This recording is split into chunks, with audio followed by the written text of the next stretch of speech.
Welcome to the Building Design Primetime Podcast, focused on providing valuable information for anyone looking to undertake a new build or extension project.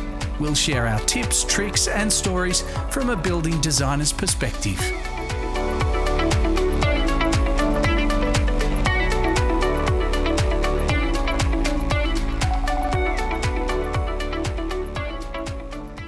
Welcome to the Building Design Primetime Podcast. I'm your host, Amelia, and once again, we're joined by Frank Geskis. Hey, Amelia, how are we? Oh, look, it's a happy Friday. No, it's not. You know I've had a bad day. Frank's having a bad day, so everyone give him a round of applause who's listening to this, even though he's not going to hear it. Dealing with a council department that I've mentioned before, and it's driving me mental. Yes, I've copped an earful so that you guys don't have to. I've vented. Yes. Certain departments, certain individuals, they're not out to be helpful and just don't care about anyone else but their own lunch hour. But luckily today, we want to give everyone that's listening so much value with this podcast. We do. We thought it'd be a good idea to talk about building terms. Well, not just building, but also planning, plumbing. Oh, I shouldn't have said plumbing. No. That's the department that drives me nuts. Anyway, because there's so much terminology, it's a different language.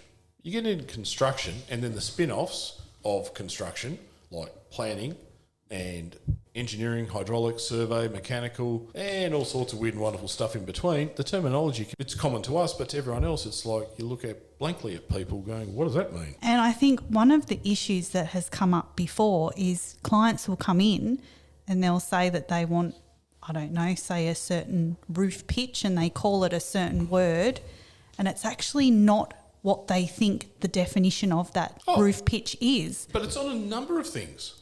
Hey, I want a passive house. Cool. We go down that track, you know. We can certainly help them with that. Done the training and all that. And it's not what they meant. They actually misunderstood what it is. Yes. Or someone goes, I want something really modern, do this, that and the other. And then you go through the processes. Oh, no, I was actually looking at this. Yes. Okay. And it's really interesting. People don't understand some of the terms. And that's okay. You work around it eventually. That's fine. That's where pictures sometimes can come in handy. Oh, 100%. Yes. Yeah. You come in, have lots of pictures of your ideas, and that helps communicate that. 100%. So we're going to start with my favourite term. What's that? Building designer. Oh, okay. I thought that was pretty self-explanatory, but obviously not. Well, I don't know. I thought I'd throw it in there. A licensed professional who designs residential commercial buildings. Ain't rocket science, is it? No. No. We design buildings. Yes. Cool. Got that one out of the way. Yep. Building drawings. Guess what they are? Building drawings. Yeah. Sounds weird, but I still get asked. Sorry, sounds weird, but some people ask, what's that? So, detailed plans, or I would say full set of documents showing the design, layout and the construction of future building. Now, with that, you have structural drawings. So that's by the structural engineer for the structural integrity of the building.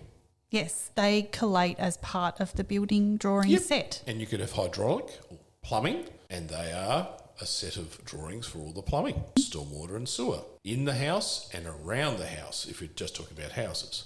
If it's commercial buildings, it can be the same, plus a little bit more complexity. If so, mechanical drawings, where your air conditioning heating system, survey. Do we normally have to do that for residential? Not necessarily, but we put on the electrical plan. We work with the client and just put, well, if you want reverse cycle systems in there, is it a ducted system?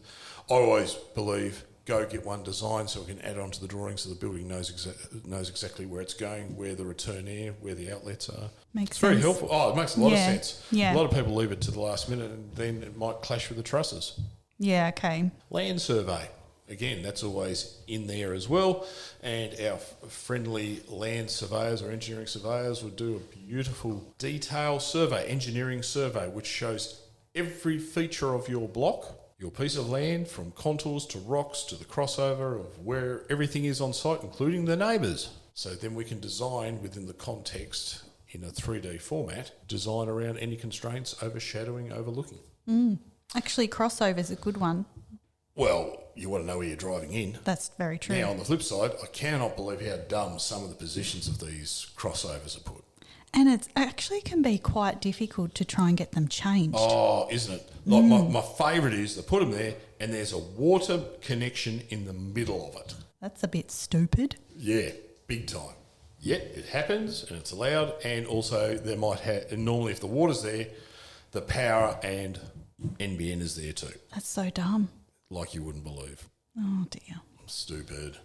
Or having these really narrow crossovers and you've only got 4.5 metre setback to get into your double garage, and it's like you've got to do a handbrake through a chicane to get into your garage. That doesn't make much sense at all. No, and council sometimes won't let you widen it. Anyway, that's a whole other discussion of dumb shit. Titles. You know, you have your title, land ownership, has your name on it. Sounds pretty straightforward. But what's on that title is easements, covenants, Part 5s, Section 71s could be. And every state's different. You've got to research this. What's on your title? Very important stuff to understand that.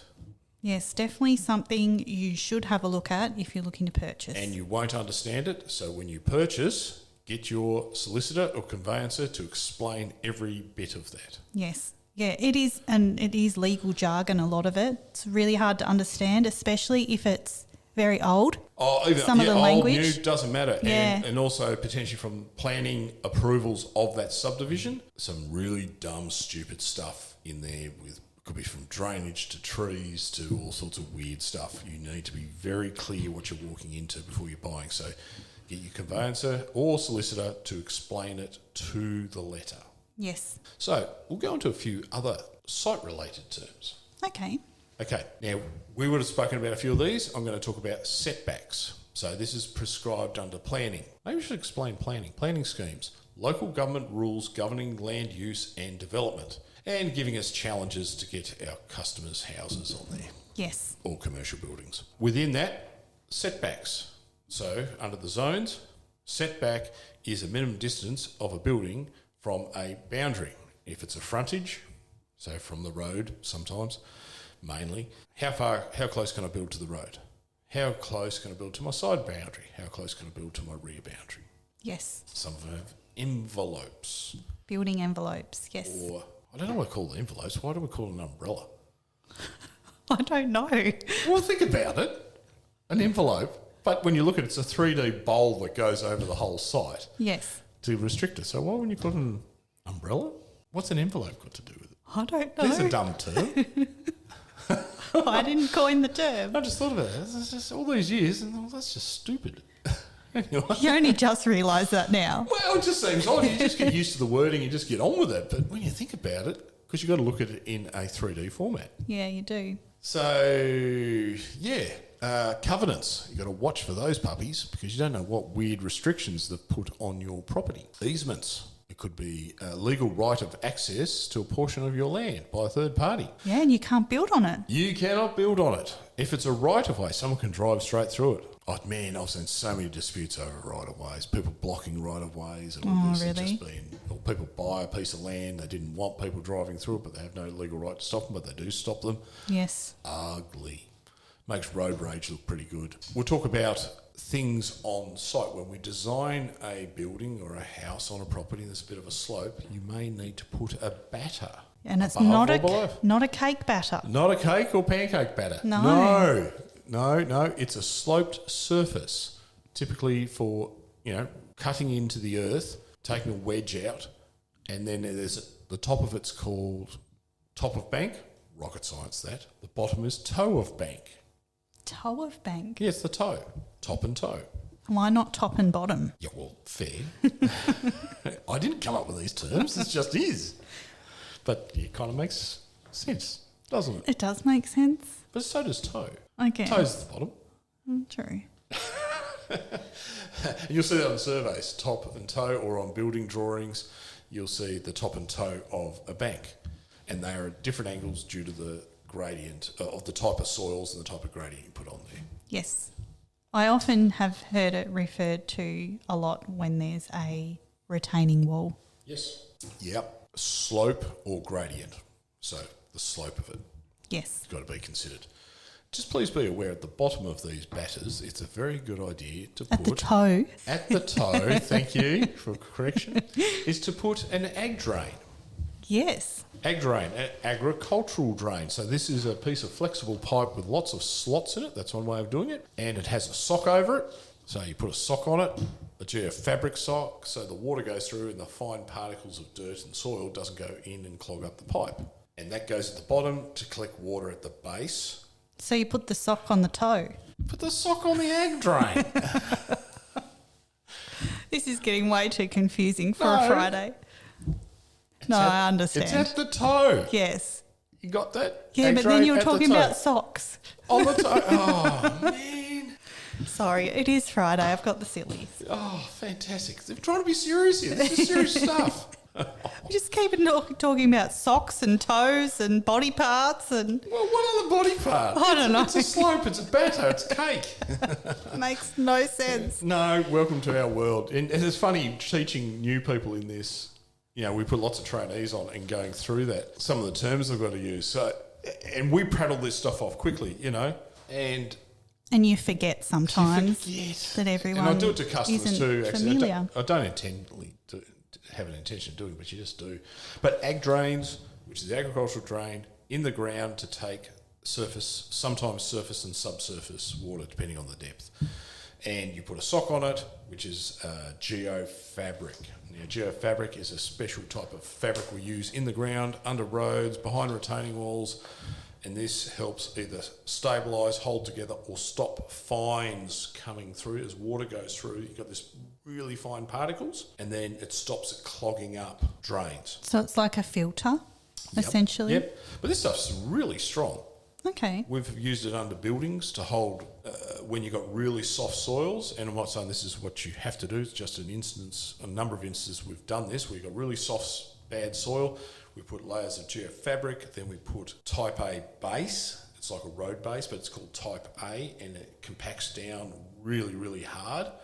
Once you wet it, compact it. So that is commonly used underneath foundations, slabs and the like. And the geofab doesn't let the really fine, rubbishy, silty, wet foundation to filter through into the type A base. Mm-hmm. Then we put lots of ag drains around it for any water to dissipate. Yes, because too much drainage is never enough. Just remember that, people. Always put more drainage than you need in. The world is changing with its rainfall intensities, and that's just fact. I'm not being a greenie or anything like that. Well, it's not being greenie, you know, climate alarmist, but it's clear that rainfall intensities are changing. I'll let you decide what's causing that. Silicon. Oh, your best mate. No. For crap builders, for an excuse to hide a problem, or crap plumbers to use to waterproof something. If people use too much silicon, it breaks down. The UV breaks it down, hook or by crook, and the thing is just not going to work. There is a place for silicon though. Oh, 100% there is. Don't get me wrong. It always is. But our mate up in Sydney doing building inspections just saw one recently, and it's like they used a spatula to put the silicon on these roof joints. And I'm going, well, that's just going to fail. Yeah, because it doesn't sound they good. haven't done a proper flashing detail to ensure that water disperses away from any joints. Flashing.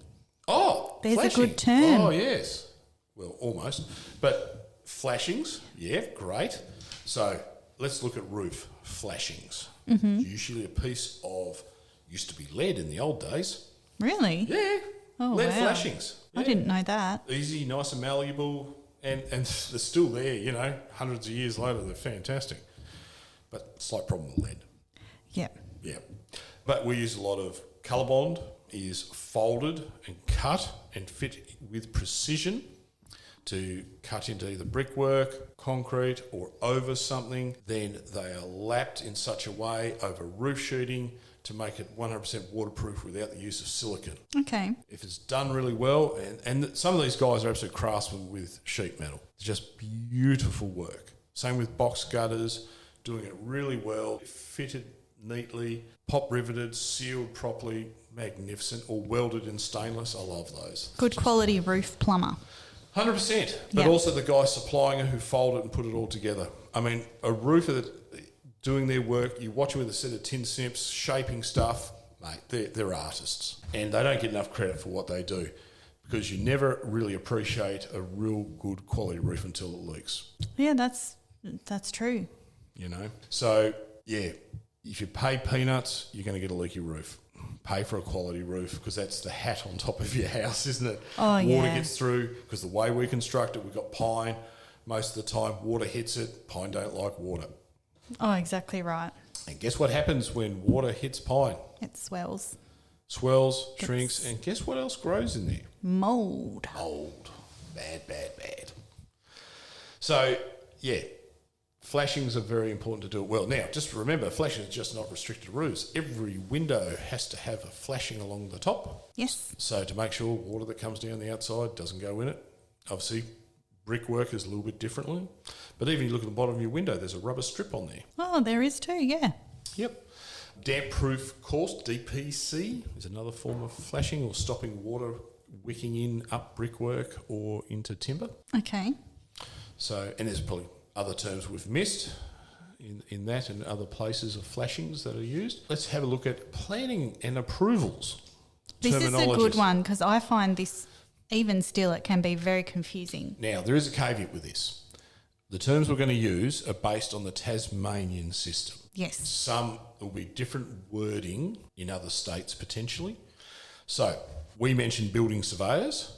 Yes. In the mainland, on the Big Island, other than Tassie, Certifiers. could be certifier. Actually, and I've said it before, I think that name suits it far better. In Tasmania, they do what a certificate of local compliance, a CLC, confirms the design meets the building code. So they've inspected the building drawings, the structural drawings, the hydraulic drawings, the surveying, the planning permit, every other report that has to come with a house or if it's a commercial building, and they say it meets it. And if not, then they write a set of conditions on there. Okay. I personally think if you've got to write too many conditions, something's wrong with the drawings or the set. Yeah. I actually believe the drawings have to go back and get redone again. Well, that makes sense. Yeah, because no one reads the conditions. Don't they? Oh, yeah, blow your mind. I've had this discussion with TasWater, the local sewer and water authority, where they have their own CCW, certificate of something. Yeah, I can't remember. That's one we should have wrote down. We should have written that down. I don't know what it is. TasWater, they have conditions for them. Everyone just throws it in the bin. Really? Seriously, it's unbelievable. Wow. The amount of times we've had to go back and fix it is unbelievable because no one reads it. And I think it should be on our drawings Okay. to make sure it doesn't get missed because they seem to only just read the drawings, which I kind of get it. But it is a complete document set that they have to have all the reports, soil, survey, planning.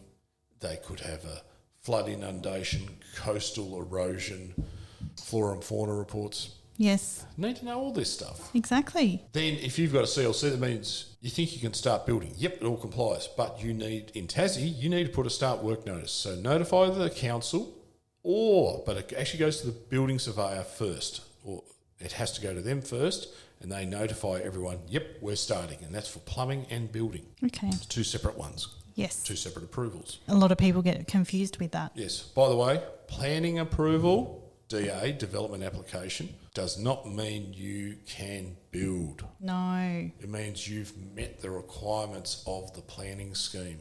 There may be conditions in there. Yes. Building drawings that are certified, because in Tasmania you have to give a Form 35. The structural guy has to do a Form 55. So these are like certificates that go with all these different reports and whatnot. Go to the building surveyor and that is the CLC. Oh, I didn't actually realise that. Yeah. Interesting. So, yeah. That forms that and they check that. And that the Form 35, 55 tells you you've got insurance. You're licensed. Very important in Tasmania. Oh, definitely. Would you believe people still want to try and do work without a licence? Really? Yeah. We'll still come across because we've got to go fix them. Yeah, right. People get swindled. Yeah. Very sad in those situations. Oh, terrible. Yeah. So you've done your start work notice means you can start. Happy days. So then during the process there are inspections. So building surveyor, plumber does inspections. Okay, we all get that. I personally don't think they do enough inspections. No, you've mentioned that before. Too many times. They need to double it. Easy. Yes, the client pays for it, but if the project is done properly and there's less mistakes, why wouldn't you do it? I'm sure if you're about to drop $400,000 or $500,000 minimum on a house, would you be willing to pay another $2,000 for another 4 or 5 inspections to make sure they've done it properly and go through a fine tooth comb? Yeah. Like a fine building inspector in New South Wales that's educating us on Instagram and TikTok and all the rest of it, does a cracking job. He does. It exposes some really dodgy stuff. Certificate of occupancy confirms that a completed building, I don't know if it's completed, a building that is safe for use. Okay. So you can occupy and it's safe. Doesn't mean it's finished. No, because you need a completion certificate. Or final inspection will give you your completion. Guess what? You can't finish the building completion unless the plumbing has been completed before that. Yeah, well, the plumbing should be finished before that, surely. You'd think so, wouldn't you? You would think so. And they've done the inspection. Yeah, that's a bit weird. Well, it's not weird because sometimes it's not done. But the building can't be completed because the plumbing's not completed. Oh, so you're saying people haven't done it and it's supposed to have been done? Yes. Oh, yeah, that is weird. Why are they ticking it off if they haven't done it? Well, they can't tick it off. That's the whole point. Ah, okay. So you've got to get the plumbing done and it'll hold up your building your final. That's annoying. Oh, you got no idea. Builder's responsibility because they're overarching of the whole project. They take full responsibility. So then happy days, it's complete. And then you go through your contract defect liability period and level of warranty within that as well. Other terms. I've got one for you. Oh, what's I that? actually heard it on one of those, the TikTok inspector. He talks about sarking. I don't know what that is. Well, sarking is that silver paper. Oh, okay. Next to the, like when you've done the framing, you put that like on the inside. Is that right? Used to be. Not allowed to do that anymore. Now it's on the outside? No. It's on the inside. It's on the outside still. Okay. We have to use a permeable membrane. Oh, that term was on our list. Yes, permeable membrane is how we wrap the houses. We used to do the sarking silver paper. Yep. Not acceptable anymore due to potential mould, condensation mould issues. Okay. So the accepted practice in Australia is using the permeable membrane. Walls can breathe, moisture can get out. So that's been a big change. Mm-hmm. It is still possible to use in the roof in right circumstances. Now I just went to a 2-hour session with our mate Clarence, who was on a couple of weeks ago. Yes. And he held a roofing and walling. It was mainly roofing about condensation and control and airflow and stuff. That would have been really interesting. It was cool. He had made small scale roofs, different types of roofs, and he could change the insulation, change the membranes, change the roofing, put battens, put air gaps, can keep changing, and we're showing all these different compliant and non-compliant ways to do it. Physically see it there. He's really clever in that way, isn't he? Yeah, and we also had Dr. Mark Dewsbury, who we're going to get on. Yes. I pestered him at it. Oh, good job. So he's one of the leading academics, I suppose. Yeah. Mind you, he's pretty practical. He's an architect, he practices architect, and he's still practical with his hands too. Yes. So we're going to get him on in the future as well and talk about these issues because they are real issues for everyone in Australia. You've got to be aware of this. This is not a cold climate problem. Oh, 100%. Anyway, digressed. Yes. So sisolation, the silvery paper, we need to be careful where we use that. Okay. Has to be the appropriate place. But the permeable membrane is what we use now. So when you look at building drawings, there's a couple other terms, and you'll see some acronyms. FFL. Can you remember what that is? Finished floor level. That's the one. I had to look it up though. What about surface level? SL. Oh, that's a thing too, is it? Yeah, SL. Okay. Surface level. Yep. Yeah.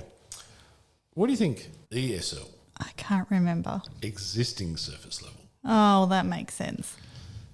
IO. No, right. So IO. Inspection opening. Yep, so that's to do with your plumbing. Can you remember ORG? Overflow Gully. Overflow Relief Gully. Oh, close. Close, very close. So another one is a CJ, control joint. Yes. That could be in your brickwork. Is that the gap? Yes. Yeah. There's a gap and it's usually filled with a flexible cylinder. It could be in your concrete slab in your driveway. You see a joint in there. It could be, Oh, yes. so that could be control joints. So it's allow flexibility in a very brittle finish. Okay. Yep. It can be done in plaster as well when you've got huge rooms and you need to put a joint in there. Between two-storey homes, you'd like to put potentially a joint in there subject to the manufacturer's specification. Okay. Surprising whether if you've got a huge amount of tiles, you need to put a control joint in. Oh, it makes sense because the tiles can be quite heavy. Yep. But Yeah, but also the floor can move as well. Yeah. Lintel. Oh, that's a good one. Can you remember what it is? It's the bit that holds up Bit. the... Did you just call it a bit? It's the timber that holds... Well, is it made out of timber? No. No, or is it Could be steel? anything. No, it can be timber, steel, carrot sticks. I don't know. No, it's something structural that could be above a door. Or a window. Yeah. Roll a door. Could be holding a roof up over your alfresco. Yeah, well, it's still a bit. Yeah. Far. It's a bit of timber. It's a bit of steel. You're talking to a marketer, not a building designer. Okay, fair enough. Weep hole. Yes. They're like the holy bits. Oh, come on. Usually in brickwork. Yeah, we have them down the bottom. Down the bottom. Weep holes. They allow airflow.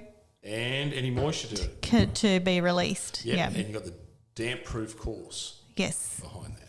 And you have them above windows too, with brickwork. Yes. Okay. This is a thing that's coming up a lot more, and you'll see this in a lot of new homes, and especially, well, we're doing a lot of it. It's roof vents. Oh, really?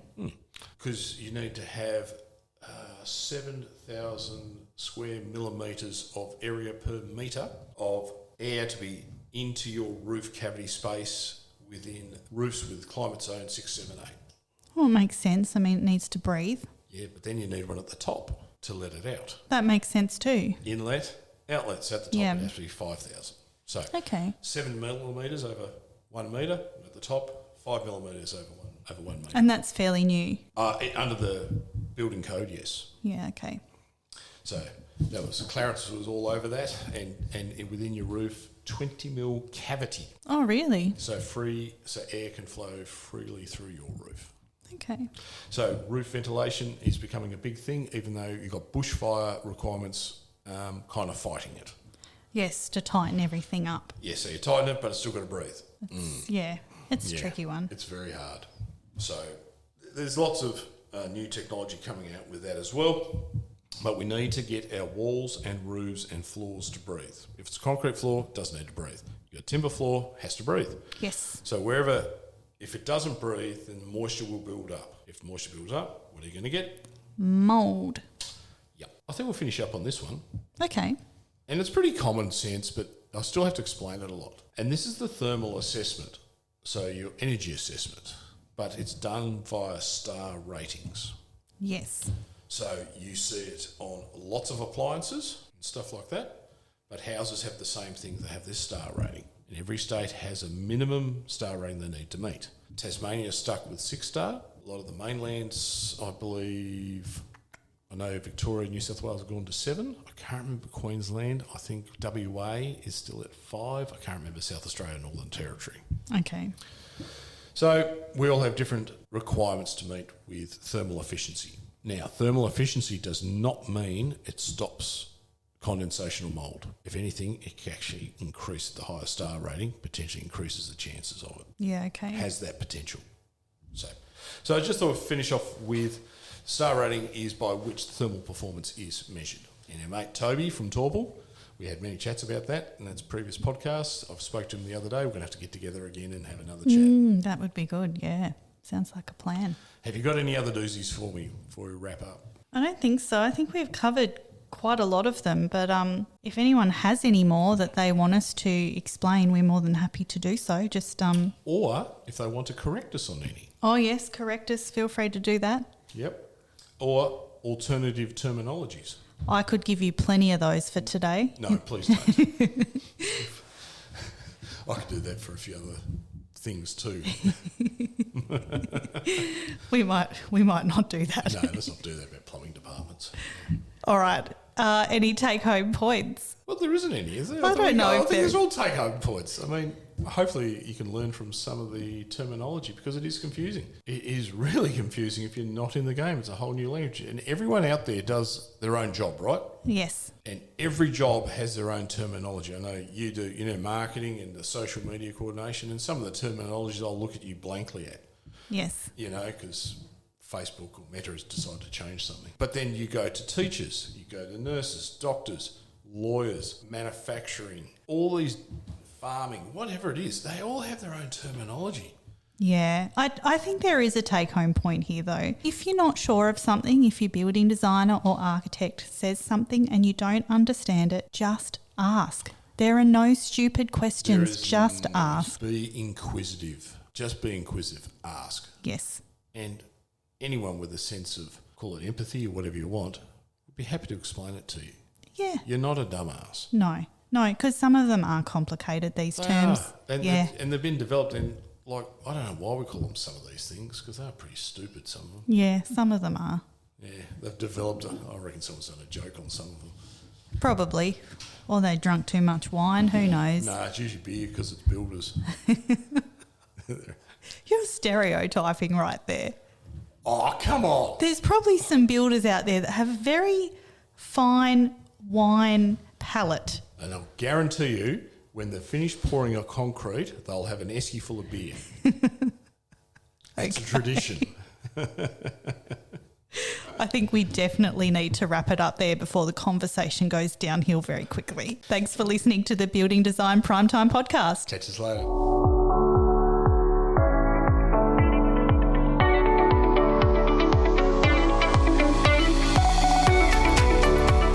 You're listening to the Building Design Primetime Podcast.